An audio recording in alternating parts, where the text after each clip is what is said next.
Добро дојдовте во уште едно возбудливо издание на Data Muavet. Директно студиото во Data Masters. Зборуваме за Data Engineering. Кога се каже дата, најчесто се помислува на петок. Најчесто се помислува на роден ден и најчесто се помислува на верско календарче. Но не. Дата инженер или инженер на податоци, или што би рекле колегите дата инженери, каква позиција е тоа? Во 2012 година Harvard Business Review кажа дека позицијата Data Scientist е една од најсекси позициите. Последните години наваму, стандардите се сменија, условите се променија, но дата инженерите остана најсекси фаци од друштвото. За целата оваа атрактивност, што всушност прави дата инженерите да се осеќаат така секси, што всушност прават дата инженерите, зашто оваа професија е толку атрактивна, важна, да не речем, за денешните бизниси, ќе зборуваме со нашите омилени сексулјави најсекси Мартина. Добар ден. Добар ден. И умерено секси Оливер. Здраво. Здраво. Како си? Топ. Вред. Како си ти? Одлично. Мартина, кажи ни нешто за тебе, рако општо. Што си у хороскоп, колку пати на ден јадеш, Така. кога ти е терминот, дали редовно мокриш, такви работи. Значи, во хороскоп сум риба, мислам дека се видовме претходниот пат на овој убав Data Muavet, јас сум партнер иначе во Data Masters и не би зборувала нешто многу за себе и за своите достигнувања, него би кажала дека сме тука да разговарам за тоа што се случува со AI светов, Стварно? што се случува со дата инженерингот, па да. Аха, добро. Добро, тогаш само секунда. Ова значи нема. Ова нема прашање. Ова нема прашање, не можам да те прашам тоа. Добро. Оливер, кажи нешто за тебе. Па, ако веќе те интересира хороскоп, јарец сум малку за подосадната се гледа, варијанта. да. Ти си од тие што се со глава во зид, што би се рекла, Бога ми. тврдоглави, куќе. И моментално сум работам како дата инженер во Data Masters веќе 2,5 години. Така. Мартина, како се осеќаш ти како прва жена дата scientist во Македонија во момент кога data science виште веќе никој не го спомнува, туку сите се палат на ChatGPT, AI, вештачка интелигенција и остали ствари околу тоа како може твојот мејл да изгледа, како да го пишувал некој аутистичен лектор. Јас се чувствувам евентуално, морам да ти кажам. Да. Зашто? Затоа што во принцип тоа што се случи во последниве неколку години беше една целосна трансформација на дата заедницата. И сега зашто викам трансформација е тоа затоа што кога Data Master се отвори пред 5 години, точно е дека се вратив од Виена и од Португалија, и точно е дека во државава немаше data scientists, поготоа немаше data science жени по ниеден услов, но она кое што почнавме да го правиме и она кое што го работевме до сега беше да работиме заедно со фирмите со цел да се акомодираат, односно да се трансформираат во data-driven компании. Сега, јас лично во себе многу инвестирав во делот на AI, завршив магистарски и така натака. Така, и целата идеја ни беше и кога го запознав и Оливер и кога се вработи во Data Masters беше дајте да моделираме, да правиме модели за предвидување на клиентите, да им даваме нели предвидување и така натака. Но со тоа што се случивме и ние, се случи светот, реално беше дека клиентите немаат добра инфраструктура. И што значи тоа? Тоа значи дека се учевме ние на факултет, од математика до невронски мрежи, до паметни мрежи, до мозоци и така натака. Не е применливо тука. Така, не, тоа е применливо, но бизнисот не може да го употребува. Зашто? Затоа што немаме каде да го пуштиме, на која инфраструктура да го пуштиме да работи. И така со Оливер пред 2 години седнавме и разговаравме и викаме уште пред дата инженер да биде секси позиција во моментов, барана, најбарана. Видовме дека во принцип работењето на клауд и градењето на инфраструктура на клауд и решение на клауд кај клиентите треба да биде првиот чекор, за да после тоа моделите можат да имаат каде да се извршуваат. Таков беше и на Оливер случајот, он почна кај истиот клиент како дата scientist и после видоа не видоа, рекоа ајде чекайте дечки прво да направиме инфраструктура па да одиме на модели. Така да јас се осеќам евентуално од аспект на тоа дека мислам дека бевме малце пред времето. Ти си скулптор во принцип, че модели, кажи го, си правило, да. Добро, ме интересира чисто за мене, еве. Што е толку бука околу AI-от, околу вештачката интелигенција во моментот? Дај објасни ми пример како на 12 годишно дете. Тоа што се случува во моментов со GPT, со чат GPT и така натака е тоа е четвртата револуција, така ја викаат, значи новата техничка револуција фактички.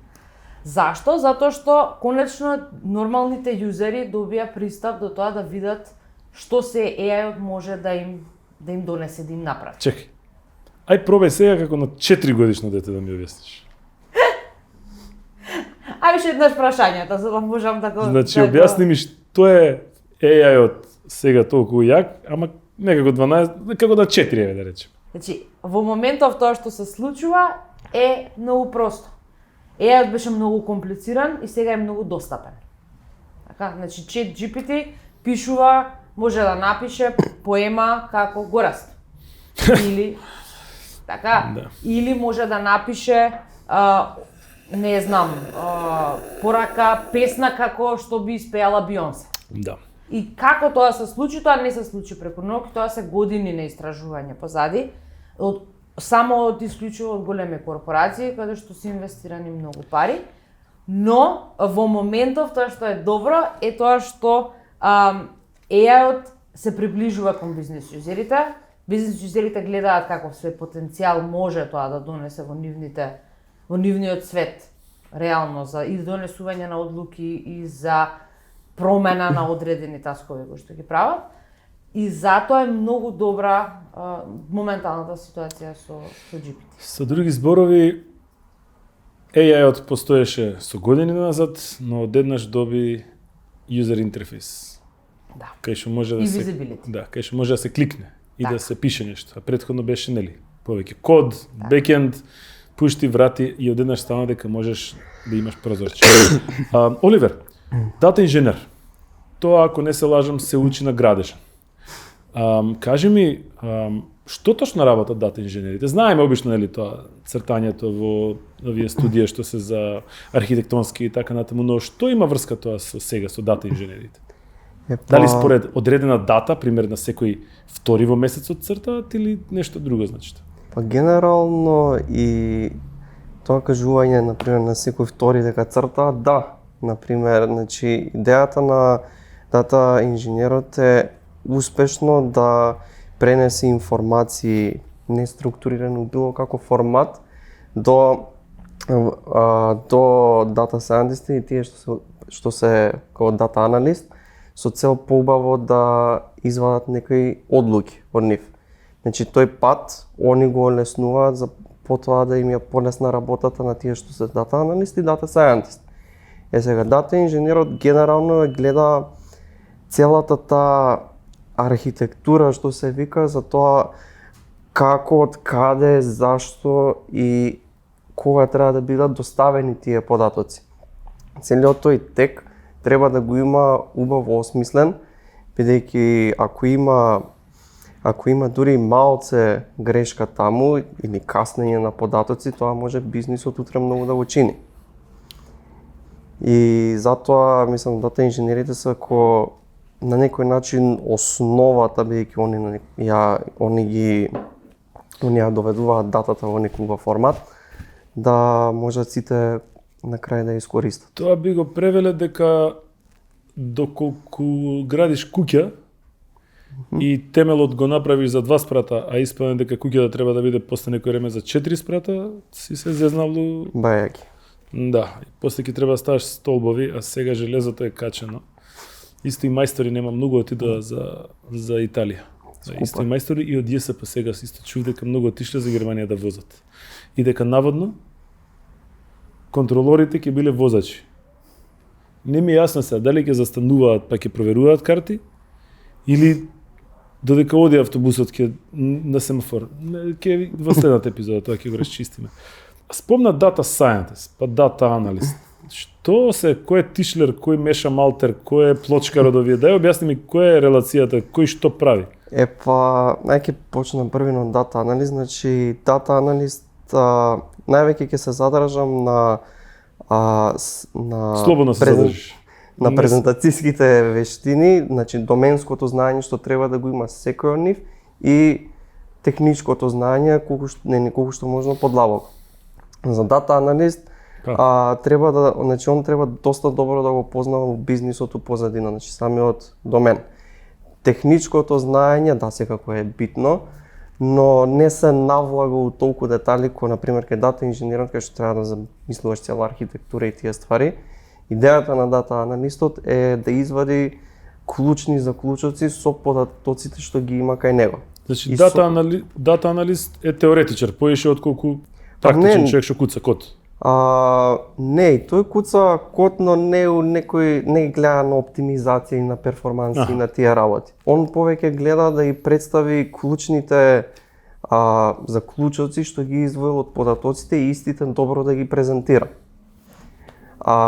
Дата scientistот пак исто треба да има добро доменско знаење, бидејќи на крај гради модел што дали ќе предвидува, дали ќе вади некаков, дали за слики нешто ќе познава и слично. Пак доменот треба да го знае, но исто така треба да има и познавање за тоа да може да ги земе податоците и колку толку да ги обработи, за сепак да може да го истренира тој модел. И тука на ова се надоврзува и дата инженерот, кај што генерално доменското знаење скоро може да не му е битно, значи може овие другите двајца му кажат, знаеш што ова и ова ми треба, вако формат, вака за утре да се прави што ќе се дали ќе се тренира модел, дали ќе се прави некои визуализации, сеен. И дата инженерот тука е окей, ко треба да видиме кои податоци се ни требаат, кои извори на податоци ни требаат, како ќе биде архитектурата, на колку време ќе имаме нови податоци, цениот тој тек да го осмисли убаво. И техничкото знаење кај него треба да е доста јако, бидејќи има од воспоставување на архитектура до оптимизации, па сега денеска како што е и клаудот актуелна тема, доста треба да се обрне внимание и на самиот. Клаудот е актуелна тема од пред 20 години, само што сега кај нас се веројатно дојде моментот да сватат дека најверојатно мејловите може да се стават и на драйв. А не мора тука да се колеме за 30 мега и да имаме архиви од 40 гига и тетки што им се расипуваат архивите пошто го затворила лаптопот пред да го затвори Outlookот. Да.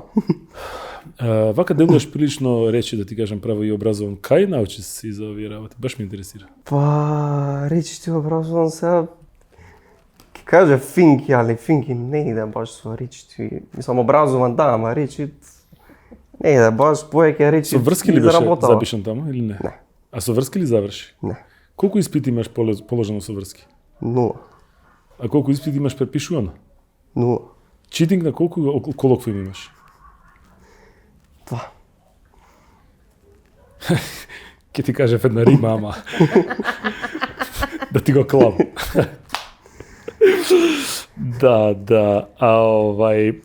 Кажи ми, кога влезе во овој бизнис на инженерство, ти помогна тоа што претходно имаше нели подлога некаква од 2 испити, мислам, положени така? Да, мислам, секако таа што е основната, да ќе кажам, програмерска подлога и размислување доста помогна од самиот факултет каде што бев, но самиот бизнис и дизајн на архитектура ми помогна доста кога се вработив тука. низ текот на овие 2,5 години. Од тој аспект доста научив. Да, основата е таа што е, но има доста алатки и концепти што нормално на факултет не се предаваат и не се објаснуваат до детали.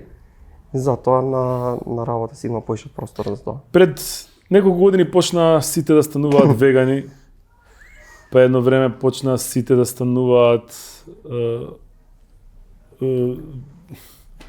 собственици на улични куќиња. Па едно време почна сите да рециклираат. Па едно време почна сите да јадат глутен фри. Сега испадна дека секој човек е дата scientist, дата инженер, поготоа ако отвориме на LinkedIn. Јас таму мислам дека ако ќе видам некој што не е дата нешто, со прст го покажуваат. Еде баш кај мене во Гранап, таа продавачката што е касиерката и она е. Гледам поно дата scientist. Може би знае да барата со екселите и со програмата што е за малопродажба. Но овој тренд, двајцата ве прашувам, е само кај нас или сите го имаат поминато овој и сите го имаат изедено? Еве, например, во Косово не гледам толку дата scientist. Не ги интересира тоа?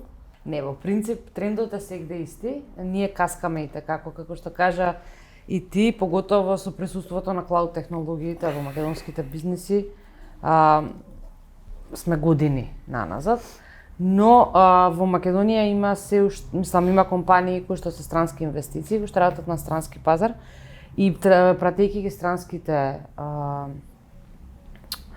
новини и трендови и така натака, дата инженерингот е тука исто толку застапен колку што е надвор. Тоа кое што сакам да ти го објаснам, затоа што мислам дека е убаво и за гледачите да го разберат, е како за 3 годишен. Како за 3 годишен е како реално што реално им се случи на компаниите во последните 10 години. Значи сите компании собираат податоци на одреден начин и најчесто дел од нив ги хостираа на on-premise решенија, значи сервер тука, купи сервер тука, купи сервер таму, купи сервер таму, или на сервери хостирани на клауд, се правеа некакви репорти, така се правеа некакви аналитички решенија, бизнисите користеа плюс-минус, кој Excel репорт, кој визуализацијски репорт, така натака. И кога се случи бумот на Data Science во пред 5-6 години, тоа што компаниите мислеа дека можат да го направат е дека ќе вработат 20, 50, 100 Data Scientists, они на своите локални машини ќе изработат модели, тие модели ќе ги стават на оние сервери кои што биле купени пред 20 години, тоа ќе работи, ќе цути. Ама не! Не, драги гледачи! Не работи така. Така. И од тука, во принцип што се случи, сите Data Scientists се завршија работата одлично. Тие модели беа дел од нив направени, но 99% од нив беа неуспешни. Зашто? Затоа што никогаш не беа пуштени, ние го викаме, во продукција, односно тоа значи дека никогаш не беа искористени. Ленуваа на одреден лаптоп, некој си правеше Excel репорти од самите модели, тие Excel репорти се праќаа по мејл, така, бизнисот го гледа мејлот, додека он изреагира папала маца, толку. И она кое што се случи, ни рекоа, супер, добро, што треба ние сега да направиме, да ги ставиме овие модели од локалниот компјутер на хардверот. Ама хардверот, кога некој го купил, го димензионирал, има RAM, толку диски, така натака, а моделите бидејќи се големи, така, серверите најчесто почнаа да паѓаат, не може све да ранува истиот сервер и модел и BI и така натака. И ги тргнаа моделите надвор и рекоа, ова модели е ништо од тоа, Data Science, Artificial Intelligence, тоа само Google работи. И од таму и тоа се случи како психологија у сите скоро компании. Значи не само во Македонија, него и надвор, само што надвор се случи пред 10 години. И од таму рекоа, супер, ајде да направиме сега тимови кои што ќе направат клауд инфраструктура и архитектура, која што ќе подржи и ги подржи сите наши сервиси кои што ги имаме ние до сега, плюс ќе ги подржи сите модели, компаниите. Кои? Овие што се... Овие кои што се измучени. Што не им работат компјутерите за играње. Така.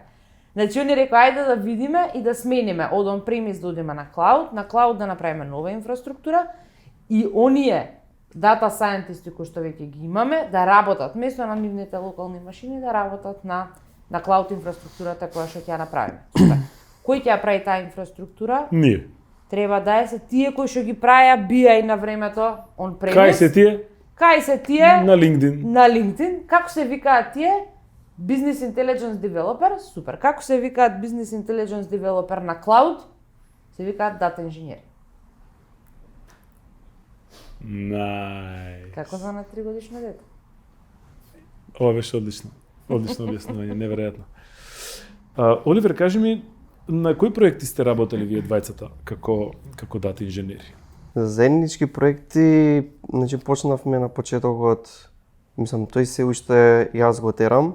Почнавме нели како дата scientist, како што кажа Мартина, и после сватија клиенти дека окей, се убаво си тренираме моделчење тука, али датава како ќе иде, што ќе иде, не знаеме. Не знаеме ни понатака, ни они не има големата слика што се вика, затоа општо и нивниот модел што ќе прави во иднина. И потоа се смени цениот концепт, ајде се од дата scientist ќе бидеме дата инженер. Малце. Па Тоа е едит се прави и нели горе до сликичката тоа што е моливчето и само допишуваш, да. Да, Добро, да. брзо и едноставно. Да. Сега самата работа што ќе има дата инженерот од тој Па да кликне поглед. на моливчето и тоа е работата, да кликне да се Да. Провели? И самата работа нели што ќе има дата инженерот од дата scientist во дата инженер скоро се менува. Значи целиот тој скоп што бил претходно за тренирање модели, така натака тестирање дали е валиден дали не, скоро се менува во нешто друго. Значи иницијално кога и не е дефинирано што ќе се прави со самите податоци, дата инженерот генерално прави се. Значи од земање на податоци до ставање на друго место, до малце DevOps, до малце backend developer, се помалце фаќа од сите тие области. И така имав ја, мислам и се уште го имам нели тоа искуство на проектот кој што работам. Генерално тој проект е за давање кредити на мали и на средни бизнис компании, ама мислам за амерички пазар, но најверојатно некоја од иднина може да се прошири на кај Европа. Но нема да бидеме живи ние тогаш, фала Богу, кога ќе се аплицира тоа во Македонија, но не е важно си оставил легаси. да, Да. што некој После после оставиш македонското знаме негде во кодот таму. За Да. некој кој ќе доеде и ќе рече и каков истер регион. тука беше. Да, човече. Али да, генерално самиот скоп на дата инженерот, особено во такви средини, е да прави се на почеток. И веќе као што се дефинира што ќе се прави моделот, што ќе превидува и сите тие работи, тој скоп помалце, мислам, се намалува. Веќе си имаш DevOps, човек што се знае што ќе прави, и си има backend, нели, девелопер што знае што ќе прави, нели, со самата апликација утре. Спомна неколку пати трениране модели.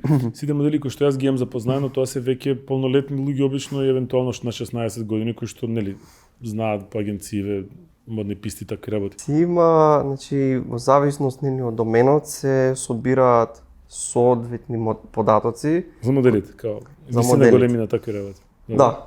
Сега таа висина и големина се тоа се дефинира во компјутерот, што се вика.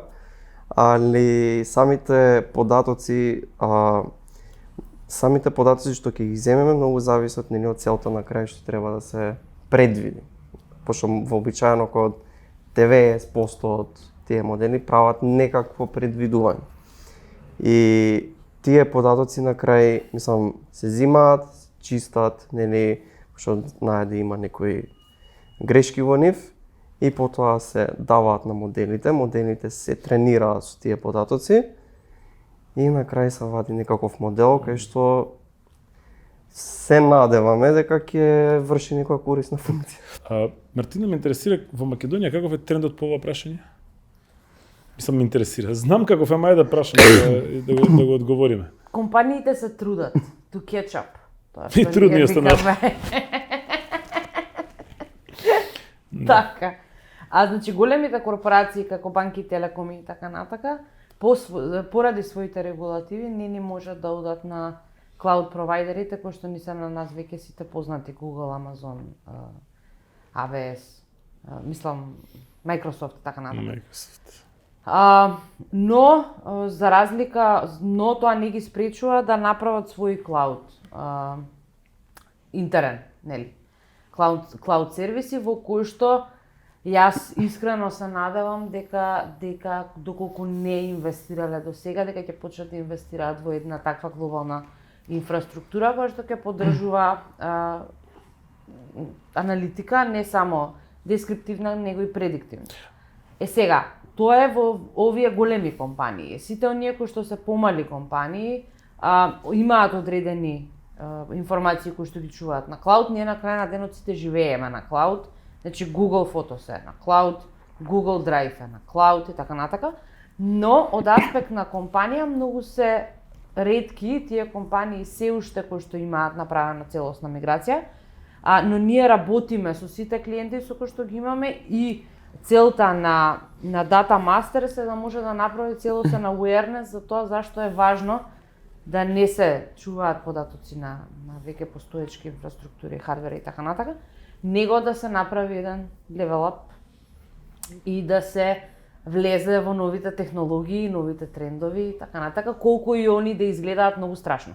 Затоа што Microsoft сервер или Microsoft алатки кои што датираат од пред 20 години, сите ги знаат. И тоа име на бизнисите многу познато. Сега во моментов постојат многу сервиси, постојат многу open source компоненти, продукти и така натака кои што се интегрираат со клауд провайдерите. И на многу често на бизнисите им е страв да влезат затоа што секој летенце детенце, значи во принцип потешко е да се најдат луѓе кои што ќе ги одржуваат, бидејќи има многу на пазарот, многу технологии на пазарот, а се уште малку луѓе. Но ние ги охрабруваме да влезат во целата приказка затоа што не може, ако не влезат денеска, ќе треба да влезат за 2 години. Значи секако миграцијата на клауд Веќе каснат. Да, значи миграцијата Иако на мислам клауд дека не им треба да. Тачно. Јас исто така мислам дека голем дел од компаниите, особено менаџерите кои што све знаат нормално, не се свесни дека тие веќе каснат. Така. Да. Например, јас кога ќе купам хардвер, значи знам колку ќе ме чини тоа. Ваква графичка, онаква графичка. Како знаете колку ќе чини решението за клауд?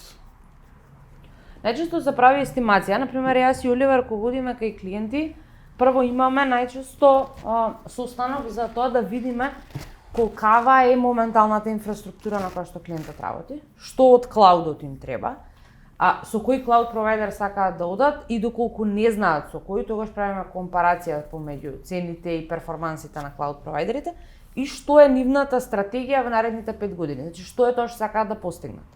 Врз основа на тоа што имаат и што сакаат да постигнат, на секој клауд провайдер има веќе добро познат калкулатор на цени, врз зависност од тоа кои сервиси на клауд провайдерите ќе сакаме да ги поставиме и се прави некаков тип на роестимација, но работата и на секој дата инженер, и тоа е во кодексот на работната позиција, е дека мора да има увид и мора да прати на дневно ниво за трошоците кои што се генерираат на клауд. И е негова одговорност да не се расфрла со клауд сервиси кои што утре можат бизнисот да го коштат на бубрек, него секогаш да работи во рамките на одреден буџет и да работи на тоа да се оптимизираат сервисите за да бизнисот го кошта помалку, а не повеќе од тоа да има on-premise решение. Во принцип, тоа е тоа кое што го правиме. Скицираме драфт, прайсинг, тоа е колку би го коштало клиентот, се презентира врз клиентот и најважното е дневно мониторирање на процесот. А кога е потребен дата инженер во една фирма да ангажира? Веројатно не од основањето, кога уште е малецка. Во кој момент треба да седне менаџерот, млад менаџер таков, се што знае, седи кафење, пие по 7 кафења на ден, сите го гледаат, има убава кола, да удри на маса и да каже ми треба дата инженер? Од моментот кога ќе сака да го стави првиот сорсен систем, информациите од првиот сорсен систем на клауд. Првиот што се извини? Од првата апликација која што му генерира податоци. Например, има апликација за продавање на банани, така? таа апликација генерира некакви податоци, кој купил, колку купил, кога купил, кој маркет купил и така натака. Така, тие податоци, ако ги земе и сака да ги анализира и рече сакам ја да инвестирам у некој мал клауд, од тој момент на него реално му треба Значи, да колку што те сваќам. Во моментот кој ќе рече, слушај, ова треба да го ставам у Excel за да го сватам, он уствари е подобро да земе дата архитект, отколку да почне сам да си брца у Excel. Да. Како се продаваат сами. Да. Ме интересира сега, пак ќе се вратам чат GPT, тоа е оној момент кој што, нели, 90% од HR и маркетинг, па и на сите им ги пишува меловите и сатоа меловите почнуваат да изгледаат како Едгар Алан По да седнал да се издрогирал, ама претходно да има техничко знаење и познавање и да почне да пишува. Има зборови кои што, нели, човек може да се повреди пробувајќи да ги прочита. Има реченици кои што го тераат наместо да направи еден subscribe, да размислува за животот, за суштината, за зошто сме ние тука, зошто постоиме, која ни е целта, вреди ли да се живее. А всушност само требало да каже дека ќе имаме состанок во четвртак, да. Може ли некако да ни објасните, еве, што е всушност чат GPT-то? Тоа е, како што рековме, user interface на веќе наместена платформа, значи прозорчиња, сликички, икони и место за текст на нешто кое што веќе многу години функционира позади, така е? Чат GPT е чат, прво.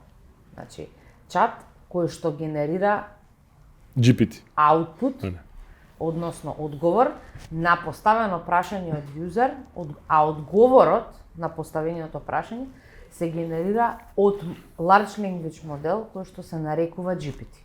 И затоа е чат GPT. Сега, тоа што реално се случи со чат GPT, не знам колку сте се Многу сме се. Многу сме се. Целата игранка навлезен, значи OpenAI направи чат GPT, имаше GPT-1, GPT-2, GPT-3 и тоа беше GPT-3 беше многу добар дел, најдобар според мене од трите. И сега четврката и петката уште не сме ги гледал, така да ќе мора да ги дзирнеме тие. Значи GPT-3 воопште не беше добар. GPT-3 Добро, беше... сега тоа е веќе индивидуално, мене многу ми се така. свиѓаше. За некој Aliens не е подобар од Alien, ама за мене е многу добар филм. Значи многу е добар. Значи тоа беше large language модел истрениран со, мислам, не веќе за збор, ама мислам околу 61 билион параметри натре во него. Добро, тоа е како една добра таблета за, како се вика ова, варење. Така. Не, речем. Предпоставувам. Но бидејќи го тренира со податоци од Википедија, значи сувопарни податоци Со кои што глупошти.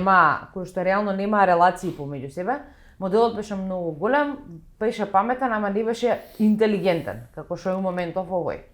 И што направија, на некој му текнало, се уште не излезен пејперот за како, со кои се податоци GPT е хранат, но тоа кое што го знаеме во моментов е дека на некој му текнало и му рекол, слушај, зашто на овој веќе постоечки модел, значи на оваа веќе постоечка мрежа, ние не и дадеме информација од најголемата база за програмирање. Кодекс ли се викаше? Конекс ли се викаше? Не знам. Кодекс. И фактички тоа што се случува е кога на мозок, така, значи на мрежа, модел од 36 милиони параметри, ти ќе му дадеш податоци кои што се код, а кодот е помеѓу себе поврзан. Значи има фактички некаква релација помеѓу работите. Тоа кое што не го очекувале и било за сите изненадување е тоа дека моделот почнал да прави reasoning, значи да ги поврзува работите. И затоа чат GPT во моментов ние кога го користиме, имаш осет дека разговараш со човек, не со глупав модел на прашање и одговори. И тоа е се така само затоа што делот на логика на поврзаност на информации бил имплементиран во една веќе голема мрежа која што оние градеа со години. Сега, тоа кое што се случува во моментов е Така почни дека Терминатор. големите корпорации ја имаат игранката со во делот на обработка на текст. Тоа како ние, например, како помали компании кои што го правевме до сега, беше да се истренира модел за текст, за посебни use case и така натака. Тоа со кое што се соочуваме во моментов е дека затоа и дата scientists не е толку секси, него сега све е AI, а тоа е дека веќе не се тренираат модели за текст, него веќе сега во моментов е адаптација и приспособување на веќе готовите модели, како што се GPT, Meta и така натака, за даден use case за одредени компании. Значи, ние како data scientists не се засукуваме ракави дека мај сега ќе правиме модел од нула, него големите корпорации дават, така, и ние сега почнуваме да си играме со веќе направени големи модели. Викаш од кодекс. Кој знае што би било доколку му ставиле тренинг од Stack Overflow? Сигурно има тренинг од Stack Overflow. На пола реченица ќе те исхејта. Значи сите И ќе те напри да не можеш да куцнеш ништо. И ќе ти даде дека си глуп и дека поима немаш да пишуваш и дека не треба да постоиш во животот. Stack Overflow. Ултимативниот булинг на програмериите на светот. веќе кога искочи ChatGPT, искочија и доста, како да кажам, серија на модели кои што беа специфично наменети за определен домен. Значи искочи баш на GitHub Copilot како модел што ќе можеш да си го ставиш во твојата интегрирачка околина и ќе ти помага при кодирање. И ќе пишеш дај ми функција ова и ова треба да прави, ти го дава целокото повеќе програмски јазици. Сега нормално тие модели се, како што кажа Мартина, на веќе големи корпорации како Microsoft, OpenAI, како Google, исто што го извадија Bard, како замена некоја за ChatGPT. Ама се деси некој Microsoft да си користи од веќе нивните купени компании, како што стана GitHub, да го користат цел тој код што го има на GitHub за тренирање на тој модел. И така се расшири тоа веќе сите компании кои што имаат доста голем број на податоци да ги искористат во соодветниот домен во кој што се они најаки тоа да го продаваат како сервис. Тој модел да го продаваат како сервис. Сепак за општо, за општи информации, ChatGPT е најаки се уште е, али веќе почнува да излагаат се повеќе ориентирани кон определен домен модели, во кои што помагаат се повеќе на луѓето. Сега, како што кажа Мартина, тој модел цело време представен како еден голем модел, потоа искочија гласини дека всушност не е тој некој, преголем модел, туку група на исти модели тренирани на исти податоци. И вообичаено, тука си има техники од Data Science, но идејата е сите модели даваат некаков аутпут и вообичаено се прави агрегација на тој аутпут да биде што можно најдобар. И сите тие модели се тренираат заедно за утре да го имаме ChatGPT таков како што е. И текна на дедото со белата коса што се смее вака на слики. Да. Што е еден од ретките примери кај што човек може да биде среќен и тажен во исто време. Да. Таа фаца би ја направил во моментов кога ќе ми текне дека Chrome стана браузер. Кој што го предпочитаат луѓе. Значи Chrome. Те го фали на Chrome? Не, тоа. Bing стана веќе доста познат. Bing стана браузер. Тоа е проблемот. Chrome стана браузер. И ме убедуваат. Земи Chrome, не знаеш колку е добар. Мартина, мајко Боже, овие се тешки теми, јас не знам како можам да ги преживеам. Chrome. Да. Колку инженери имате во Data Masters?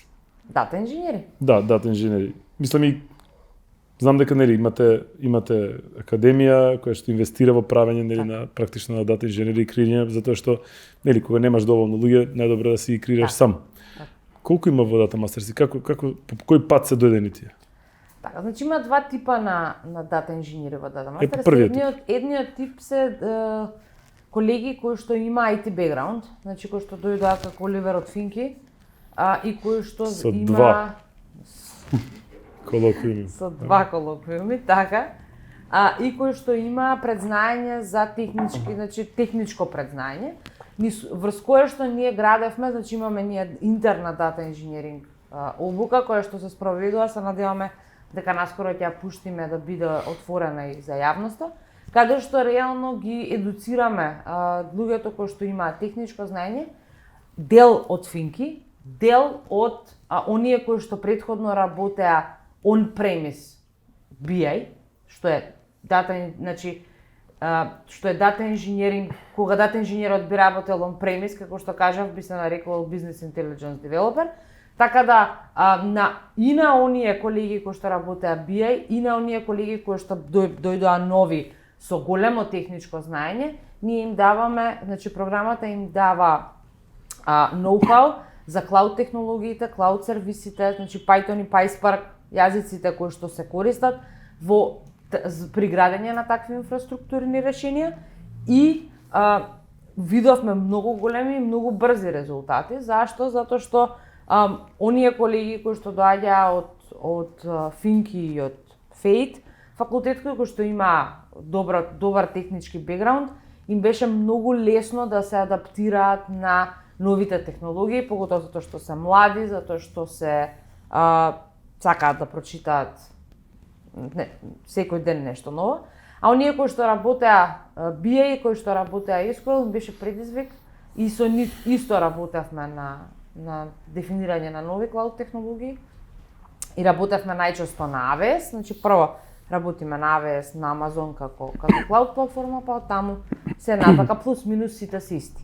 Така да во моментов можам да кажам дека сме повеќе од 10 луѓе кои што се работат и се бават со дата инженеринг и сите од нив се homemade. Јас извини, се исклучив таму негде, па пат ме фати уморот, ама 10 беше мобето, така? 10, Да. 10. Фала ти, но се надам дека вие слушнавте за што точно станува збор. Јас ќе мора да го прегледам видеото после за да го фатам одговорот, но јас немам повеќе прашања. Дали има нешто кое што не успеав да ве прашам, а сакате да одговорите? Благодарам. Благодарам дечки многу на гостувањето. Благодарам. Секогаш е убаво да се зборува со вас на оваа така битна тема на LinkedIn. Мислам дека може да направите еден собир на дата архитекти негде и да се преброите и да се истепате, да се измаате и конечно да останат тие, нели, најбитните и да се знае кои се добри, а кои се лоши. Барем тоа го направивме ние неколку го растовци што се викавме за веки веков да знае. Така јас не сум веќе првиот. Овако, не е тоа ви важно. Фала ви многу. Фала ти на Фала те. ти многу. Ви благодарам и вас, наши гледачи, кои што останавте зад малите екрани и оние со, нели, уште помали екрани. За крај, јас ќе завршам со една, како да кажем, поема на тема дата инженери. Тоа што е напишано од Бора Дрљача. Инженер, тоа е, знаете, инженер кој што нешто конструира инженер, после тоа идеме, некој мора да го изгради, тоа мајстор. Нема боле од Боре, алал вера мајсторе, алал вера мајсторе. Искуство и за мене, рујно вино, лепе жене, рујно вино, лепе жене. Ја познаем 100 заната, и за мене нема зиме, комшинице лепотице, кад зачкрипи, позови ме. Ако треба и до зоре, алал вера мајсторе, алал вера мајсторе. Добра ноќ и се гледаме во следното издание на Дата Муабет. Довидување.